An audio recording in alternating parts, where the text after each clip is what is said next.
Okay, so we start out where Nappa is charging his key, getting ready to explode a part of the Earth so he can show just how powerful they are. So he charges his key as he raises his two fingers, and then, all of a sudden, an explosion reaches out through the sky, exploding parts of the Earth, leaving the ground completely destroyed. And then, when the smoke starts to appear, and Vegeta and Nappa are slowly feeling like they've finally made a mark, showing all these people, aka Kakarot, Piccolo, and the Z Fighters, what they're made of. He thinks, what is there to worry about? We're the strongest on this earth. And then the smoke rises as Nappa's looking at what he's done, proud of himself, proud of his destruction that he's done to the earth, ready to kill these Z Fighters and Piccolo, everyone that is going to stand in his way. He's ready to destroy them, ready to kill every single one of them with his bare hands, expecting an easy fight. And in this explosion, through the smoke and dust, you can hear trees falling, broken, landing, hitting, crashing into the ground. And then, after all of this happens, Nappa starts to hear someone talking in the mist, saying something weird. He can't understand, but the voice starts to get closer and closer to him. And he slowly starts to make out what this figure in the smoke is saying.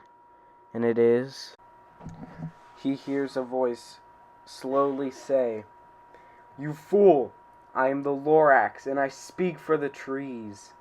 As this small, orange creature walks out with its big yellow mustache and yellow bushy eyebrows. And it looks at Nappa and says, again, "I am the Lorax, and I speak for the trees." As he raises his hand up and gives Nappa a gesture, and it shows Nappa the Lorax's true power. As the Lorax shoots this power from his gesture that he did into Nappa, Nappa would fall to the ground and die. As the Lorax is now looking at Nappa's body, still with his gesture up that had destroyed Nappa's body before. It was this gesture here that caused Nappa to fall to the ground as Nappa's body shook, as Vegeta turned on his scouter, looked up at this orange creature, scanned its power level, and before he could even get a reading, the scouter blew up with a big boom. As Vegeta says, the last power level he got was over 100,000, which was weird for one of the old models of the scouter to even pick up a power level that large. But yet, the power level was picked up, and they couldn't do anything against this creature. It was godlike. It was the most powerful thing, stronger than Frieza, as far as they knew. And this thing slowly walked up to Vegeta and said, "I am the Lorax, but you can just call me your god," as he kicked him and Vegeta died. The Lorax took one last good look at Nappa's dead body and said, "Pitiful. I expected better from someone like Nappa, someone as strong as Nappa." And then he looked to Vegeta. He looked at Vegeta even more disappointed. Apparently this was the strongest Saiyan they had on this planet right now. And yet it didn't even give the Lorax to work up a sweat, just one kick to Vegeta, and he was down. It was so sad on how weak he was when he should have been strong. So, he started to look around, check around, trying to heal the trees that had fallen because of Nappa and Vegeta.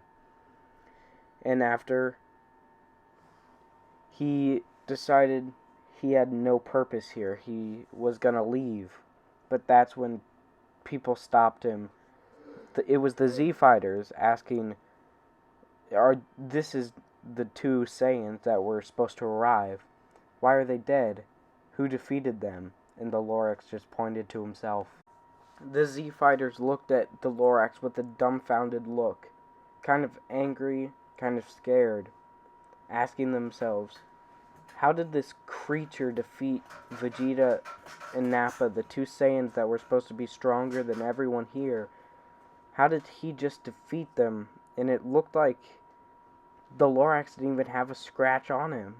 And so they asked him, who are you? And can you help us train?